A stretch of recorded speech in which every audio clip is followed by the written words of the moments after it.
This week's video is all about the mystery medium from last week. Let's paint this portrait together using cold wax.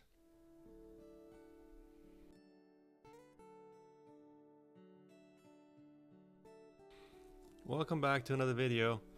It's good to see you, and if you are new here, my name is Dorn and I'm a professional artist based in Oakville, Canada. On here we do all sorts of different unique and fun things with art, different mediums, different subject matter. So if that is of interest to you, please do consider subscribing. This week's video is somewhat of a part 2 from last week, where we used this exact medium, cold wax, in a similar fashion, albeit slightly different. I'll get into the details of the process as we paint along here, but I have to admit I was quite happy with the results for this particular portrait. Well, actually it's both a portrait and a cityscape when you consider it. It's a little bit allegorical and a little bit real life, but I want to give a shout out to Leah from last week. She was the first to figure out that this in fact is cold wax, or was last week, that we were using on that portrait where we discussed finding your art style. This week's video we are talking all things cold wax, so I will be getting into different ways that I use it, how to create interesting marks, how to create intrigue throughout your work, and I also share some techniques irrespective of what medium you use on the color. There's been some interest from you guys to share as to how I layer color, namely for the realistic components of my work. So I do get into that a bit towards the end, so do stick around for that. At this initial stage, I've got the drawing laid out. I'm using my larger squeegee brush. I have to tell you, I got one of these guys just recently. I didn't know if they even made them this big. This guy is a 2-inch on one side and 1-inch on the other side, and is essentially just a silicone squeegee brush that you can layer paint with. I've got a base layer of a cold wax that's yellow ochre and cadmium yellow underneath the drawing that I laid out day prior as a base layer. Essentially it's relatively dry, and I'm applying these initial underlayers, if you want to call them, on top of that base layer in a proportion 50 to 50. Basically it's slightly less wax than paint, but basically 50-50. This is the first interesting way that this medium is unique to other mediums, in that you can sort of scratch into it, you can draw into it, as I am doing now. I'm using this charcoal pencil to sort of scratch out marks and reveal the underlayers, as you see there on the right of her, where the cityscape will go. So what is cold wax? Cold wax essentially is a soft paste made from traditionally beeswax, solvent, usually odorless mineral spirits or turpentine, and sometimes there's resin. Different manufacturers have different formulas. The one that I use is from Gamblin, and it's unique in that it doesn't require heating as, for example, traditional wax in caustic wood. So it stays workable at room temperature. You buy them in tubs or whatever, tubes, and then you apply them, and it's workable throughout your painting process. It does, however, dry relatively quickly on your palette as well as your substrate. The ratio that I employ with regards to mixing foil paints varies depending on the layer that I am applying. So you still want to stick to your fat over lean principles. Typically it's in the range of 30 to 50% ratio, but I tend to adjust that, as I said, depending on the texture and what layer that I'm applying paint. If it's a final layer, medium layer, initial layer, and so forth. So why would you use cold wax? It increases transparency, luminosity, enhances depth in layered paintings. So we already talked about speeding up of the drying time. It helps oils dry faster. It's funny because some of these manufacturers, their product reads that it slows down the drying process. From my experience, that hasn't been the case. Now, it might be that if you're mixing it with certain things, it slows it down. It does stay tacky longer. It's kind of unique in that sense. You just have to sort of try it out and see. But I've found that it dries relatively quickly when you compare it with traditional linseed oil mediums, for example. The finish look of this ratio of oil and wax is very matte. It's very velvety, depending on how you apply and how much wax you put on. It's very unique in that sense, unlike glossy look of oil paints. This creates a very soft feel, very matte, velvety look. Cold wax is also a great thickener for impasto techniques without sagging, and it also enhances texture and mark making. So it's great for scraping, layering, sgraffito, those sorts of marks. I'll demonstrate that in a second. Right there, I'm pulling back some of the paint that I've applied for that cityscape to reveal some of the warm yellow underlayers.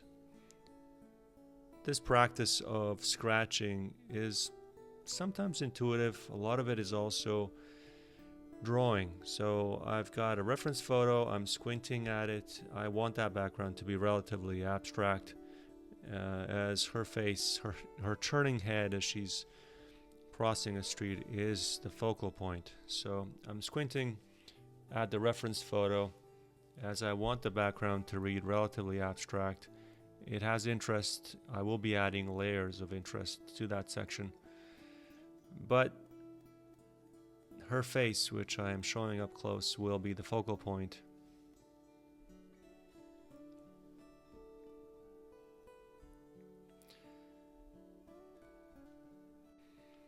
As I am zoomed here, I want you to pay attention to probably the number one reason I use this medium quite often, and that is that layering that I just talked about. So as you can see there, the yellow under painting that I've applied a day prior, the second base layer, and the subsequent 3-4 layers were all applied during the same painting session. You can kind of see it from the side view here. There's probably 4 or 5 layers of paint because oil and cold wax tend to set relatively quickly, as I said already. So they are not necessarily dry, they're tacky, but they sort of set and allow for these multi-layered approaches to painting during the same session.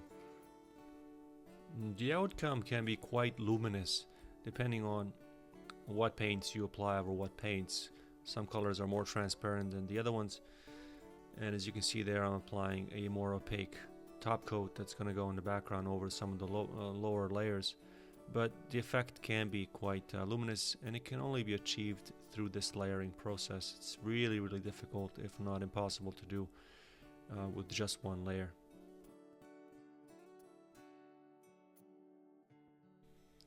The tools that you use are obviously very important. You saw me earlier using that squeegee brush. I have a tendency to gravitate towards those. I've got them in various sizes. The one that I used here in this video earlier is a brand new one, as I indicated. Here I'm using palette knives. These are probably no mystery to all of you artists. The ability to apply paint and knowing how the paint will behave on the surface is very important. That comes down to how you're holding the tools themselves, how you're applying the marks, at what angle you're applying marks. I think the subject itself can be quite extensive and varied, so much so that I plan on doing a more thorough, long-form video on just that topic, using tools properly to achieve the desired mark-making outcomes. But as I said, squeegee tools, I've got them in various different shapes, sizes, and so on and so forth. Catalyst is the brand name. Princeton is the company that manufactures them. I'll put all the information with regards to what tools I use here and quite often most of my work down below, so do check that for reference. And as you can see there, I'm applying a relatively thick application of cold wax with titanium white and a bit of yellow ochre for the background.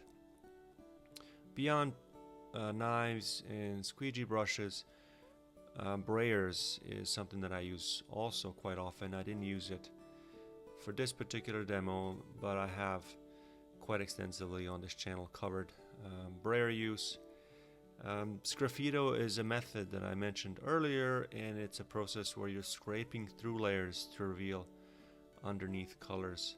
So this is something I kind of covered slightly earlier on, but this in itself can be something you explore in depth, really, for various outcomes, visual outcomes that you wouldn't otherwise be able to get. Whether you're doing a 1-day session, 2-day sessions, you can scrape through 1 layer, 2 layers, 3 layers. It can be quite, if you want to call it fun, but the outcome can be quite organic and interesting. The last method that, actually I should say second last, is a solvent reduction method. Again, I haven't done any of that here, but essentially it's a process where you're using mineral spirits to dissolve sections for sort of like a distressed look. I have used it for a couple different video demos on my channel here, but I plan on exploring more of that in the future. The last technique is a collage or mixed media approach to painting, and it's not so much painting, it's mixed media, where you're using cold wax as sort of an adhesive for paper, fabric, or even sand, and you can achieve certain textural effects. I have to admit I'm not the expert in that field, but I plan on exploring that as well. Now, as I get down to actual painting, more refined work on her face, I want her face to pop out, much like a lot of my demos for this channel.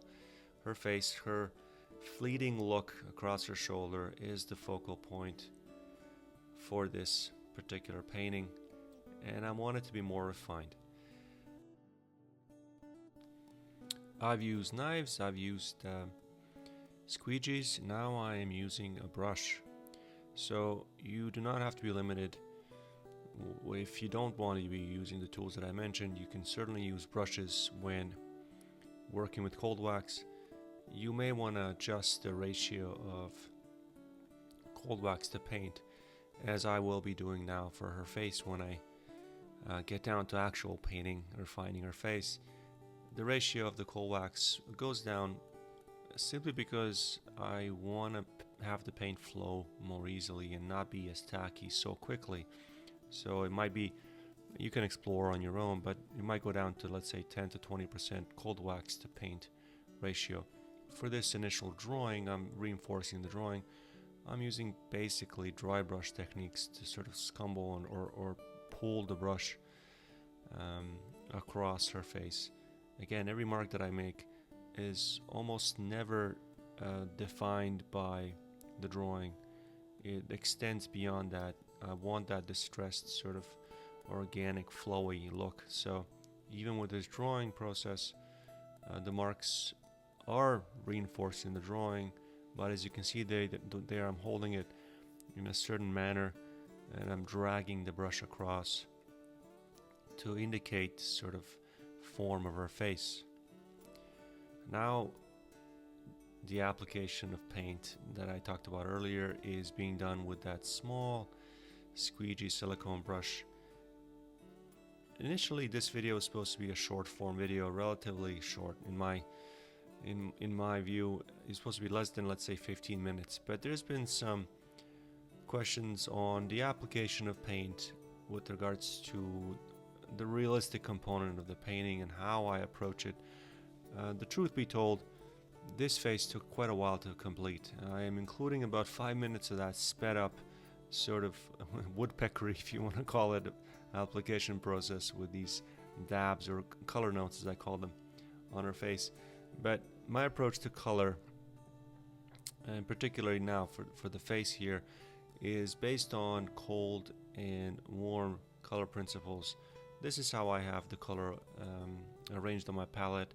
So every color has a corresponding cool version and warm version. So even colors that are inherently known as warm, like reds, I arrange based on warm and cool. So as an example, a warm red would be a cad red, middle or light, and a cool red may be something like a magenta or alizarin and crimson, for example.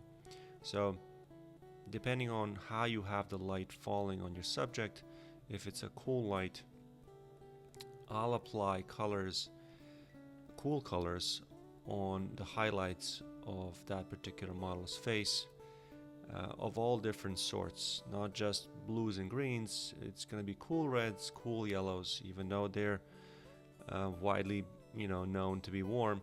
It'll be cool reds, cool greens, cool blues, cool grays, and on the flip side, it will be warm shadows if it's a straight sort of cool light, warm shadow type situation. It's not overcast or something to that effect. And then in the warm shadow side, I will apply corresponding warm reds, warm blues, warm greens, and warm grays and neutral colors that are warm. You can see there as I'm applying these dabs or notes of color in regular speed how this process can be arduous and time-taking, but patience is key. It's important to sort of have that and be methodical and applying these things, right brain if you want to call it, intuitively and not just willy-dally. On that subject, on intuitive art, which is kind of a title of the video, I want to talk slightly on how I approach the overall process as I'm showing you the finished work there on the right. Truth is that technique and realistic drawing or paint application is pretty easy to teach because it has a definitive beginning and a definitive end. However, creating something with the right mindset that requires you to let go of expectations, where there's no right or wrong, it's a process where you have to trust your instincts and that has certain emotion and energy, is really difficult to sort of convey and requires really personal impulse, personal thinking, and it's a process that again takes a lot of patience and definition over a long period of time. You've got to be open to surprises. It's funny because my parents were over and my dad said, this is a really nice portrait. You just go ahead and finish that dress and it'll be good to go. And it was kind of funny as I really had no intention of completing the dress or the background. I felt that the glance that I was able to achieve, the look, that fleeting glance I talked about, with interest behind her and in her hair, you'll see towards the end, is sufficient. The message was conveyed, and that, if you want to call it intuition, my inner gut felt that was enough, and I felt that the design, the structure, the composition was strong, and anything beyond that would just ruin the overall message. So intuitive art needs to sort of start without a plan, and there's always this, you have a line or a box, fill it in with color. Instead of sketching a design, you need to make marks freely. They need to be random, color patches or textures or whatever. We talked about technique and how they play a role, but it's important to let the work flow and outcome be as organic as possible. So I often get asked as to the design component, and again, it's something that you sort of develop over time. But if I can convey one important message, is that before every painting session, you should ask yourself, what is the purpose or what is the goal of this particular piece? What is the one thing that sort of drew you to painting it? Is it color? Is it the design? Is it just the overall mood or feel of the painting? And go ahead and communicate that, whether it's realistically or, as I said, if it's a bold color, put that color down and then let everything else sort of play off of it. If you feel stuck during the painting process, you can always put the piece, whatever stage it's at, unresolved, whatever, set it aside and return later with a fresh eyes. Or as I do, you don't see it here, I stand. So even though these marks, you see them applied relatively quickly, a lot of them are applied. I step back, see what I've done, and then continue on. You can do the same. So step away from your work, observe from a distance, observe in a mirror, which will give you a fresh sort of perspective, but just avoid overworking. Pause often if you need to assess whether it still feels fresh and whether the message, whether you're adding to the message or taking away from it. This particular painting is very exemplary of the work that I do now, in that there's a fine balance between, hard and soft edges, color versus no color. And this, like most of my work lately, is tonalist, even though there's a lot of colors. It's tonalist from a distance, if you want to call it. There's, colors are subdued, but there's always that, color that punches things, like a yellow or blue in this case. It's subdued with regards to design, so you got abstract mostly, with just her face being relatively rendered. But my goal is to create a balance, to arrange elements so that no single part overwhelms the composition. So this balance is oftentimes asymmetrical, as that creates more of a dynamic and engaging work, and I think this particular piece came out quite powerful. Through the power of editing, I've now fast forwarded about 3 hours or so after mostly completing her face. Looking at it, I felt that there was still something missing on her left side, and there was just some balance that I wanted to create with regards to color. So I devised this plan. In fact, this particular part of paint application, which is very important, took about half an hour to figure out as to what color to put there and at what section. So I played around with this. I settled on this yellow, as I think it really helped with the overall composition. Let me know down below what you think of this approach to painting, this intuitive mark making and so on. I mean, these videos are obviously fundamentally monologue, but I like interaction, so let me know what your painting process is, whether you've learned something, you want me to cover something differently going forward, different techniques, different subject matter, and so on and so forth. I really like back and forth brainstorming that this YouTube offers us. As I come close to this finished painting, I want you to pay attention to what seems refined from a distance. The background, her face, her hair, is in fact potentially very textural and just a mishmash, a whole lot of color and mark making.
Thank you very much for watching all the way to the end. I will link a video from last week if you haven't had a chance to watch it, that goes more into depth about style and intuitive art. I will see you in next week's video. Bye bye.